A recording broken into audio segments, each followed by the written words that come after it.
স্বাগতম ফকিরহাট কাজী আজহার আলী কলেজ কর্তৃক আয়োজিত নিয়মিত অনলাইন ক্লাসে সকলকে স্বাগতম। উপস্থাপনায় আছি আমি প্রসেনজিৎ তালুকদার, প্রভাষক, ফিনান্স, ব্যাংকিং ও বীমা, কাজী আজহার আলী কলেজ। এখানে আমার কন্ট্যাক্ট নম্বর, ইমেল অ্যাড্রেস এবং ফেসবুক আইডি দেওয়া আছে, তোমরা প্রয়োজন হলে আমার সাথে যোগাযোগ করতে পারো।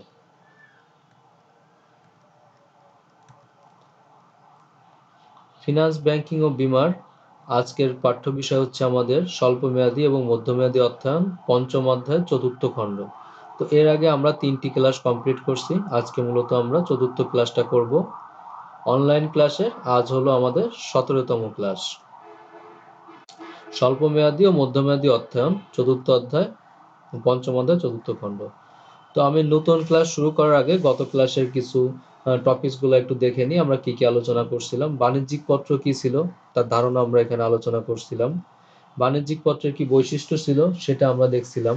বাণিজ্যিক পত্রের ব্যয়, প্রাপ্য বিল ব্যবস্থাপনা, প্রাপ্য বিল উপস্থাপনার উদ্দেশ্য, মজুত পণ্য ব্যবস্থাপনা, মজুত পণ্যের মাধ্যমে অর্থায়ন পদ্ধতি, মজুত পণ্যের সাথে সম্পৃক্ত ব্যয়, মিতব্যয়ী ফরমেশের পরিমাণ। এ পর্যন্ত আমরা কমপ্লিট করছিলাম আমাদের গত ক্লাসে। তো আজকের ক্লাসে আমরা পরবর্তী টপিকসগুলো নিয়ে আলোচনা করব। তো দেখি আজকের ক্লাসে আমাদের টপিকস কি আছে।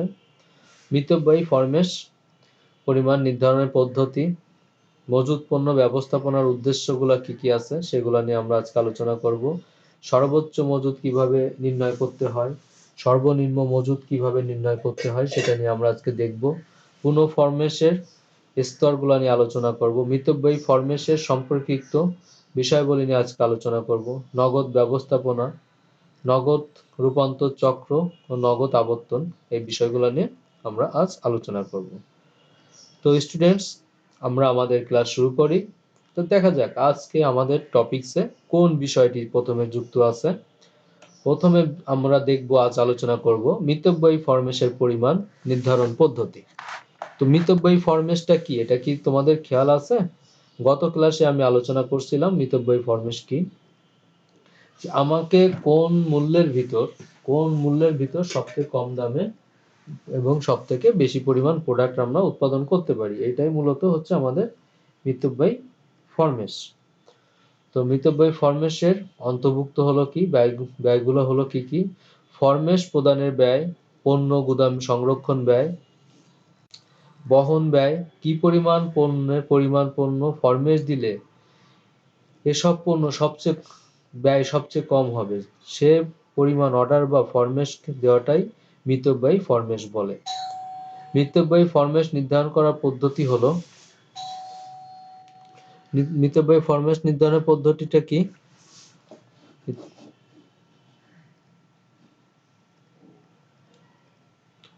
মিতব্যয়ী ফরমেশ নির্ধারণের কিছু পদ্ধতি আমাদের এখানে ফলো করতে হয়। সেই পদ্ধতিটা কি আছে আমাদের এখানে?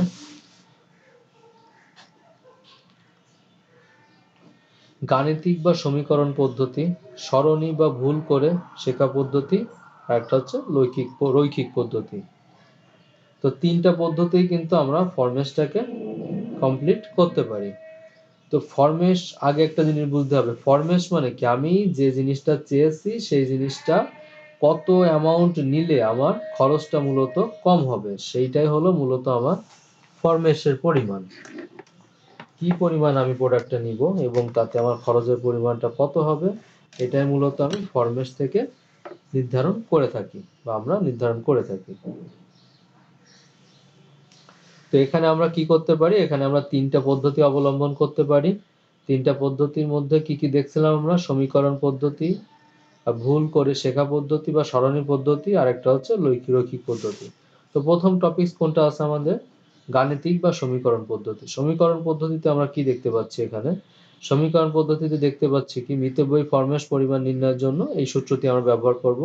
ইও কিউ সমান সমান, ইও কিউ মানে কি, ইকোনমিক অর্ডার কোয়ান্টিটি। এখানে ইকোনমিক অর্ডার কোয়ান্টিটিটা আমরা নির্ণয় করব, কিন্তু কোন পদ্ধতির মাধ্যমে নির্ণয় করব?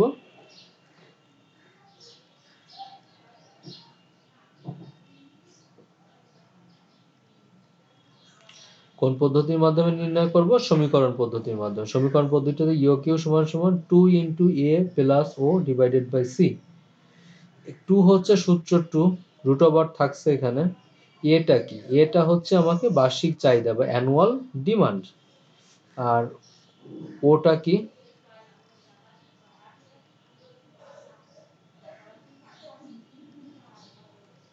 ও হচ্ছে একক প্রতি ফরমেশ ব্যয়, আর সিটা হচ্ছে একক প্রতি খরচ বহন। ও ফর অর্ডারিং কস্ট, আর সি ফর কি? Carrying cost. এ ফর কি? এ ফর হচ্ছে আমার বার্ষিক ডিমান্ডটা কত থাকবে, ও ফর হচ্ছে তোমার অর্ডার করলে তো কস্টটা কত আসবে, আর সি ফর আমাকে বহন কস্টটা কত আসবে সেটা নির্ণয় করতে হবে। তো দেখি আমরা ম্যাথমেটিক্স দিয়ে এগুলো আমরা দেখবো, ম্যাথমেটিক্যাল টার্ম দিয়ে আমরা এগুলো দেখতে পারবো সহজেই। একটা ম্যাথ করি তাহলে আমাদের বিষয়টা বুঝতে আরো সুবিধা হবে। ম্যাথমেটিক্সে বলা আছে কি, নিম্নোক্ত তথ্যগুলোতে ফরমেশি ব্যয় মানে ইও কিউ নির্ণয় করতে হবে। কিছু মালের বার্ষিক ব্যয় ব্যবহার ৭২,০০০ একক। ৭২,০০০ একক আমি এখানে ব্যবহার করে থাকি। ফরমেশ প্রতি ব্যয় ১০০ টাকা, মানে প্রত্যেকটাকে আমি ফরমেশ করছি, মানে আমি আনছি, এর জন্য ব্যয় হলো কি আমাকে ১০০ টাকা। মালের প্রতি একক ব্যয় ৪০ টাকা। মালের প্রতি এককের ব্যয়ও কিন্তু আরো ৪০ টাকা আছে। বহন খরচ মালের মূল্যের 10%। মালের মূল্যটা কি ছিল? মালের মূল্যের 10% মানে প্রতি একক ব্যয় যে ছিল এর 4%, তার মানে 10%টা তাহলে কত হচ্ছে? 10% মানে 4 টাকা। তার বহন খরচ কিন্তু 4 টাকা বেড়ে যাচ্ছে। তো এইখান থেকে কিন্তু আমরা এই ম্যাথমেটিক্সটা থেকে কিন্তু আমাকে ইও কিউ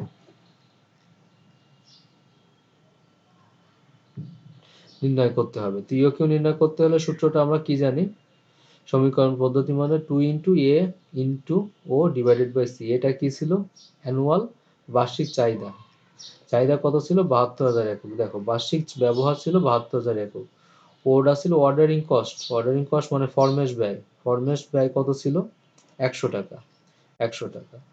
আর সিটা কি ছিল? সিটা হচ্ছে একক প্রতি বহন খরচ। একক প্রতি বহন খরচ মানে carrying cost. C for carrying cost, O for ordering cost, আর এ ফর অ্যানুয়াল কস্ট।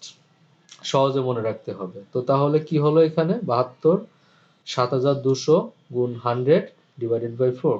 তো এখানে আমরা কাটাকাটি করে আমরা 4 দিয়ে এটাকে 2 কাটতে পারি, 50 দিয়ে গুণ দিতে পারি, যাক যেভাবে তোমরা ক্যালকুলেশন করবা করে 600 একক। তাহলে আমাদের এখানে কি দেখতে পাচ্ছি?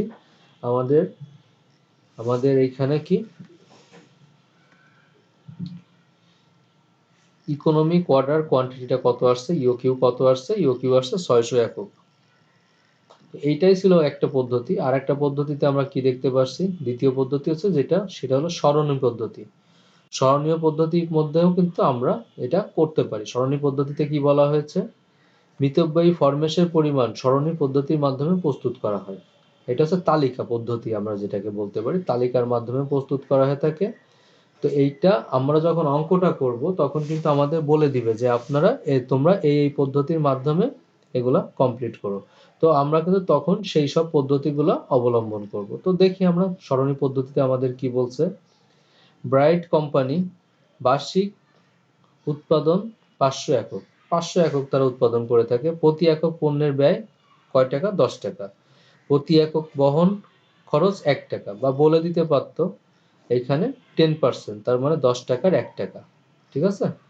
ফরমেশের খরচ প্রতি ফরমেশ 100 টাকা। তাহলে 100 টাকা হচ্ছে ফরমেশ ব্যয়। তাহলে এটাকে আমাকে বলে দিয়েছে, কিন্তু আমাকে বলে দিয়েছে মিতব্যয়ী ফরমেশের পরিমাণটা নির্ণয় করতে হবে কোন পদ্ধতি অবলম্বন করে? সরণীয় পদ্ধতি অবলম্বন করে। তাহলে এখন আমাদের সরণী পদ্ধতি, এই তালিকাটা তোমাদের মনে রাখতে হবে। বার্ষিক ব্যবহার, ফরমেশের সংখ্যা, ফরমেশের পরিমাণ, ফরমেশ ব্যয়, গড় মজুদ, মোট বহন ব্যয়, মোট ব্যয়। তাহলে বার্ষিক ব্যবহার কত ছিল? এখানে আমাকে বার্ষিক ব্যবহারটা দেখতে হবে।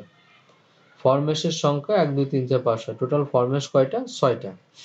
ফরমেশের পরিমাণ বলে দেওয়া আছে, ফরমেশ ব্যয় বলা হচ্ছে, গড় মজুদ বলা হচ্ছে, এইগুলো আমার দেখতে হবে। বার্ষিক ব্যবহার হচ্ছে 3600, 3600। এখানে প্রত্যেকটা কিন্তু আমাদের বার্ষিক ব্যবহারটা সমান থাকছে। তো এখানে তারপর কি দেখছি? 1 2 3 4 5 6 সরণি তৈরি করে ফরমেশের পরিমাণ 3600 থেকে 4 যে 100, ফরমেশ ব্যয় 100 টাকা, গড় মজুদ 1800 টাকা, 1800 টাকা, 1800 টাকা।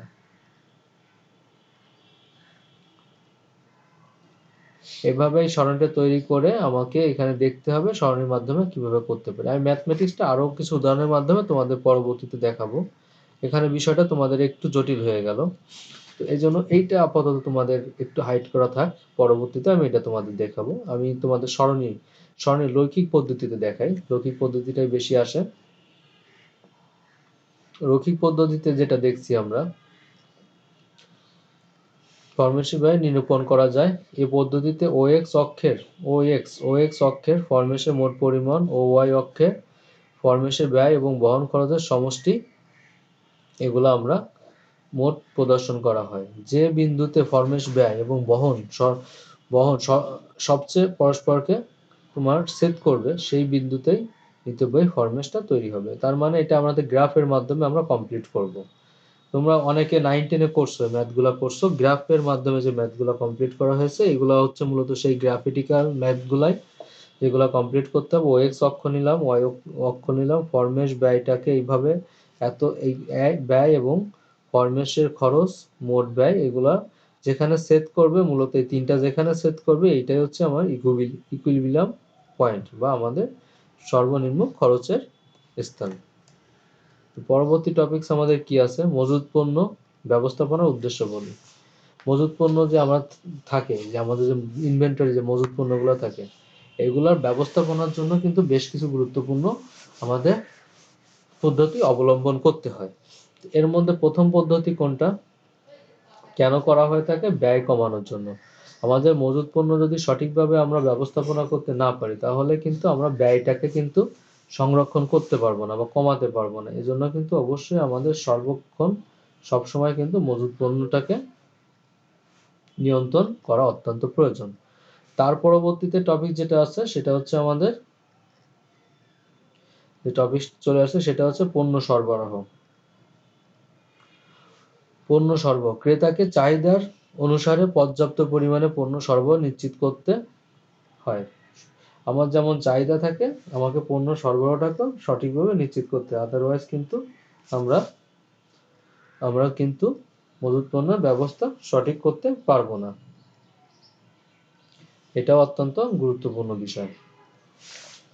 তো পরবর্তীতে কি আছে, আরো কিছু পয়েন্টগুলো আছে। মুনাফা বৃদ্ধির ক্ষেত্রে, মুনাফা বৃদ্ধির ক্ষেত্রেও কিন্তু আমাদের ফরমেশটা অত্যন্ত গুরুত্বপূর্ণ। আমাদের ব্যবসার ক্ষেত্রে যখন মুনাফাটা বৃদ্ধি পাবে, তখন ফরমেশটাকে কিন্তু আমাদের নিয়ন্ত্রণ করতে হবে। তো তারপরে কি আছে, মূলধনের কাম্য ব্যবহার। মূলধন যেটা থাকে, মানে আমাদের যে টাকাটা থাকে বা অর্থটা থাকে, যে মূলধনটা থাকে, এটা সঠিক ব্যবহারের জন্য কিন্তু আমাদের মূলধন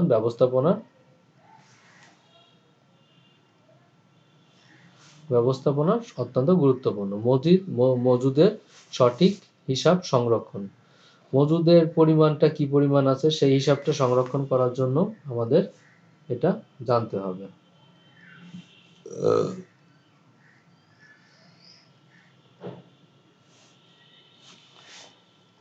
পরিশেষে আমরা কি বলতে পারি? পরিশেষে আমরা এই কথাটাই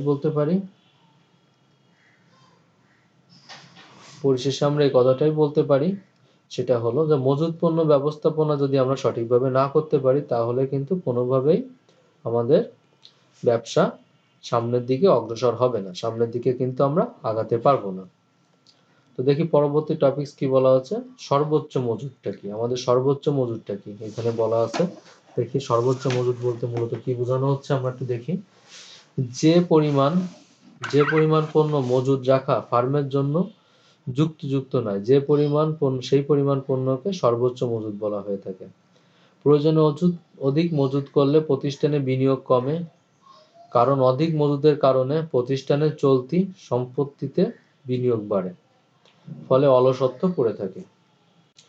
যে কারণে ফার্ম বাজারযোগ্য সিকিউরিটি কিংবা মেয়াদের বিনিয়োগের সুবিধা হারায়। আবার অধিক মজুদের ফলে ফার্মের তারল্য সংকটও সৃষ্টি হতে পারে। এছাড়া অতিরিক্ত মজুদ থাকলে অতিরিক্ত গুদাম ভাড়া, বীমা প্রিমিয়াম, কর ইত্যাদি প্রদান করা হয়।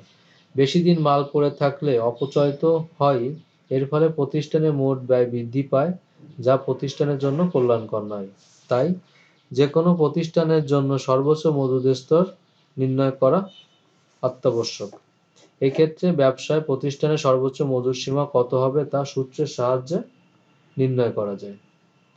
তার মানে কি আমরা এখানে দেখতে পাচ্ছি, এখানে আমরা এটাই দেখতে পাচ্ছি, সেটা হলো সর্বোচ্চ মজুদ কি, যে পরিমাণ মজুদ করা কোনো প্রতিষ্ঠানের জন্য কাম্য নয় বা সঠিক নয়, সেটাই হলো সর্বোচ্চ মজুদ। মানে মজুদ করতে করতে মজুদের পরিমাণ এত বেশি হয়ে গেছে যা প্রতিষ্ঠানের পরবর্তীতে প্রতিষ্ঠানে বহন করা কষ্টসাধ্য ব্যয় হয়ে দাঁড়াচ্ছে। এটাকে মূলত আমরা সর্বোচ্চ মজুদ বলে থাকি। সর্বোচ্চ মজুদে কি হয়ে থাকে, সর্বোচ্চ মজুদ নির্ণয় করার জন্য আমরা একটা সূত্র অবলম্বন করতে পারি। সূত্রটা কি, পূর্ণ ফরমেশের পরিমাণ প্লাস পুরো ফরমেশের স্তর মাইনাস ন্যূনতম ব্যবহার ইন্টু সরবরাহের সময়। দেখি ম্যাথমেটিক্যাল টার্ম আছে, ম্যাথমেটিক্যাল টার্মটা দেখলে আমাদের বিষয়টা আরো সহজ হবে। পূর্ণ ফরমেশের পরিমাণ দেওয়া আছে কি 10,000 একক, সাপ্তাহিক সর্বোচ্চ ব্যবহার 9,500 একক, সাপ্তাহিক সর্বনিম্ন ব্যবহার 1330 একক। লিমিট টাইম বা পণ্য সরবরাহের সময় 1 থেকে 2 সপ্তাহ। তাহলে আমাদের এখানে সর্বোচ্চ মজুদ স্তরটা নির্ণয় করতে হবে, তার মানে কতটা আমাকে সর্বোচ্চ মজুদ করা উচিত এটা নির্ণয় করতে হবে। তো পূর্ণ ফরমেশ স্তরটা নির্ণয় করতে গেলে সর্বোচ্চ ব্যবহার ইন্টু সর্বোচ্চ মজুদের সময়। সর্বোচ্চ ব্যবহার 9,500, সর্বোচ্চ মজুদের সময় 2, তাহলে এই করে 19,000 একক। আমরা জানি সর্বোচ্চ মজুদ স্তরটাকে কিভাবে করবে, পূর্ণ ফরমেশের পরিমাণ প্লাস পূর্ণ ফরমেশের স্তর মাইনাস ন্যূনতম ব্যবহার ইন্টু ন্যূনতম ব্যবহারের সময়। তা পূর্ণ ফরমেশের পরিমাণ 1000, পূর্ণ ফরমেশ স্তর 1900, আর ন্যূনতম ব্যবহার 1330, ন্যূনতম সরবরাহের সময় 1। সরবরাহের সময় এখানে দেখো, এখানে বলা ছিল 1 থেকে 2 সপ্তাহ, তাহলে কম কত ছিল 1।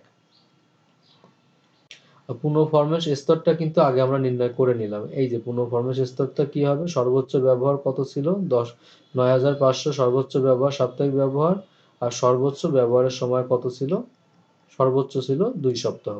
তাহলে এইটা থেকে আমি পূর্ণ ফরমেশের স্তরটা নির্ণয় করে নিলাম। পূর্ণ ফরমেশের পরিমাণ পূর্ণ ফরমেশের স্তর মাইনাস 1300 ইন্টু 1। তো তাহলে আমাদের কত, 27,670 একক। তার মানে আমি মজুদ রাখতে পারি 27,600 একক। এতগুলো আমি মজুদ রাখতে পারি 2 সপ্তাহ আমাদের কাজ করার জন্য। তো আমার মনে হয় তোমাদের বুঝতে সমস্যা নাই। এবার সর্বনিম্ন মজুদের পরিমাণ, সর্বনিম্ন কত মজুদ রাখলে আমাদের অন্তত কাজ চালানো যায়, সেটা হচ্ছে সর্বনিম্ন মজুদের পরিমাণ। কমপক্ষে যে পরিমাণ মজুদ অবশ্যই সংরক্ষণ করতে হবে সেই পরিমাণ মজুদকে সর্বনিম্ন মজুদ বলা হয়। সর্বনিম্ন মজুদ রাখা সম্ভব না হলে প্রতিষ্ঠান উৎপাদন ব্যাহত হয়, ফলে চাহিদা মোতাবেক পণ্য সরবরাহ অনিশ্চিত হয়ে পড়ে।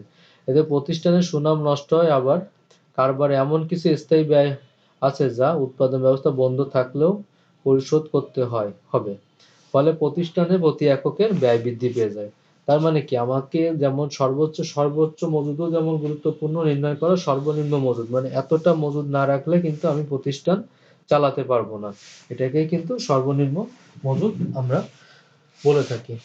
তো সর্বনিম্ন মজুদের নির্ণয় সূত্রটা আমরা একটু দেখি। সর্বনিম্ন মজুদ নির্ণয় সূত্রটা পূর্ণ ফরমেশ স্তর আমরা আগেই দেখে নিয়েছিলাম, মাইনাস স্বাভাবিক বা গড় ব্যবহার আর গড় ব্যবহারের সময়। তো উদাহরণস্বরূপ আমরা একটা ম্যাথমেটিক দেখতে পারি।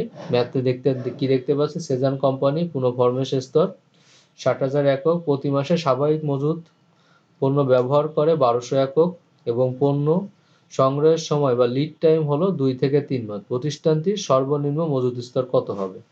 তো তাহলে আমরা সূত্রের মধ্যে চলে আসি। পূর্ণ ফরমেশ স্তরটা কি ছিল, পূর্ণ ফরমেশ স্তর ছিল আমাদের 6,000 একক। স্বাভাবিক বা গড় ব্যবহার কত ছিল, 12,000 একক, এবং গড় ব্যবহারের সময় কি ছিল, 2 থেকে 3 মাস। তাহলে 2 মাস বা 3 মাস এটা কিন্তু উল্লেখ করি নাই। তাহলে 2 মাস প্লাস 3 মাস ভাগ 2 মাস, তাহলে গড় পাইলাম আমরা। যেহেতু এখানে 2, 3, 4 মাসও দিতে পারে, 2, 3 মাস 4 মাস, তাহলে কি 2 যোগ 3 যোগ 4 ডিভাইডেড বাই 3 করে ক্যালকুলেশন করলে কত আসছে আমাদের, 30,000 একক। তাহলে সর্বনিম্ন মজুদ, তার মানে প্রতিষ্ঠান যদি তার কার্যাবলী সম্পন্ন করতে হয় তাহলে তাকে সর্বনিম্ন মজুদ রাখতে হবে 30,000 একক। তো এক্ষেত্রে আমরা এই ফর্মুলাটা অ্যাপ্লাই করে নির্ণয় করতে পারি। এবার চলে আসি আমরা পূর্ণ ফরমেশের স্তর। পূর্ণ ফরমেশের স্তরটা কি আছে, যে স্তরে মজুদ পণ্যের পরিমাণ নেমে আসলে পুনরায় পণ্য ক্রয়ের ফরমেশ প্রয়োজন পড়ে তাকে পূর্ণ ফরমেশের স্তর বলা হয়। তার মানে কি, আমি পণ্য সর্বোচ্চ মজুত রাখতে পারি বা সর্বনিম্ন মজুত রাখতে পারি, কিন্তু প্রতিষ্ঠানের এমন একটা নির্দিষ্ট সময় চলে আসে যখন কিন্তু প্রতিষ্ঠানের পণ্য, তখন তার স্টকে কিছু পণ্য আছে কিন্তু তারপরেও কিন্তু তাকে পণ্য সরবরাহের জন্য কিন্তু তাকে বলা হতে পারে বা তাকে বলা হয়ে থাকে যে পণ্য এখন সরবরাহ করা হোক। এটাকেই কিন্তু আমরা পুনঃফরমেশের স্তর বলতে পারি। তো পুনঃফরমেশের স্তরটা কি আরেকটু ভাবে আমরা দেখি, যে প্রতিষ্ঠান, যে কোনো প্রতিষ্ঠান সর্বোচ্চ বা সর্বনিম্ন স্তর সীমার মধ্যবর্তী যে স্তরে পণ্য মজুদের পরিমাণ আসলে প্রতিষ্ঠানে আবশ্যিক পণ্য সংগ্রহে ফরমেশ প্রদান করে তাকে পুনঃফরমেশ। যেটা বললাম সেটা পুনঃফরমেশ স্তর নির্ণয় পদ্ধতিটা কি ছিল আমাদের এখানে একটু দেখে নাও।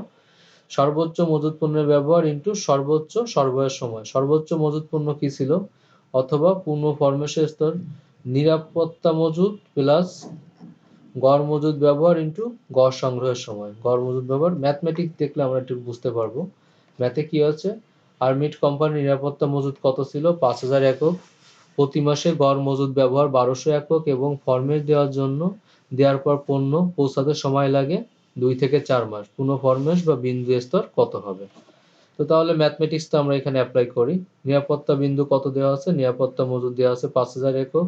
গড় মজুদের ব্যবহার 1200 একক। কয় মাস লাগে, 2 থেকে 4 মাস। তাহলে গড় বের করতে 2 যোগ 4 ডিভাইডেড বাই 2 করে 41000 একক।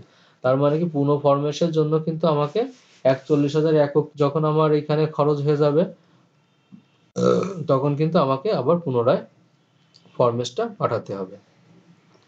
পরবর্তী টপিকস আমার এখানে কি আছে, মিতব্যয়ী ফরমেশের সম্পর্কিত বিষয় বলে। মিতব্যয়ী ফরমেশের সাথে অনেকগুলো বিষয় সম্পৃক্ত আছে।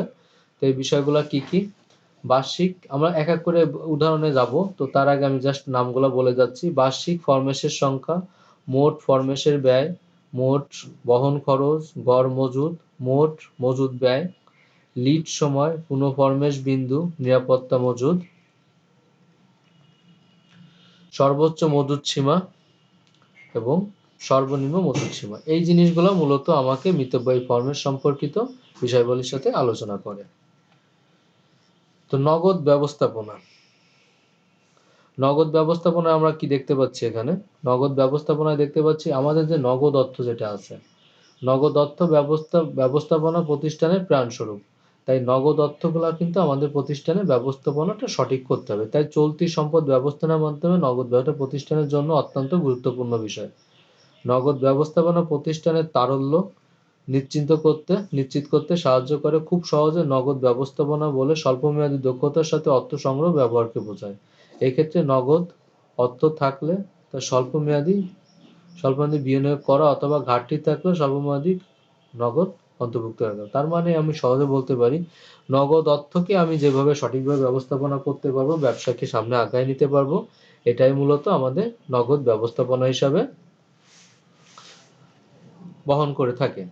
তো ঠিক আছে, আমি দেখছি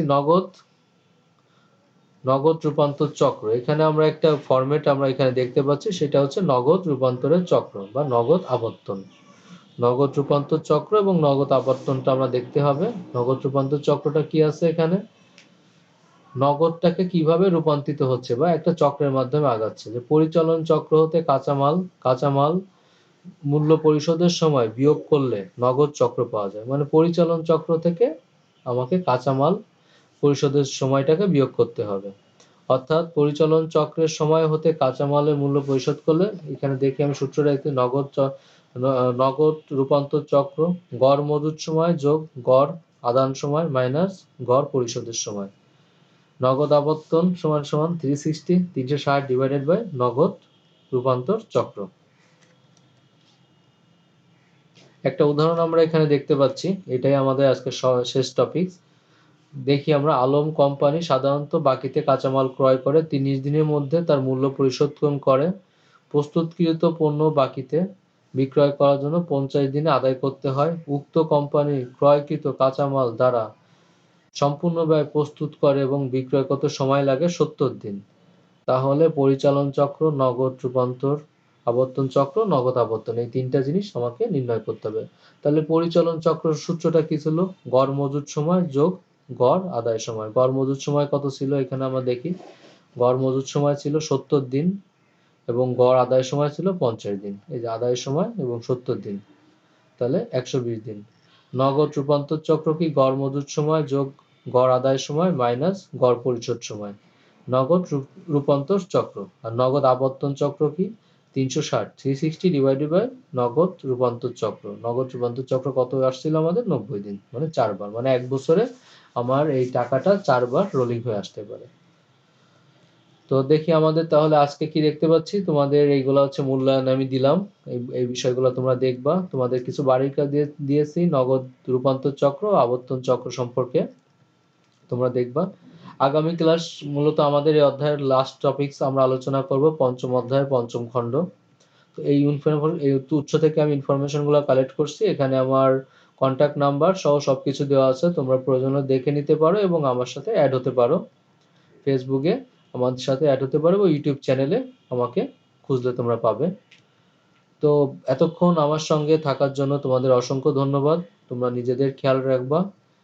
তো এতক্ষণ তোমাদের সাথে আমি উপস্থাপনায় ছিলাম প্রসেনজিৎ তালুকদার, প্রভাষক, ফিনান্স ব্যাংকিং, কাজী আজহার আলী কলেজ, ফকিরহাট, বাগেরহাট। সকলকে অসংখ্য ধন্যবাদ।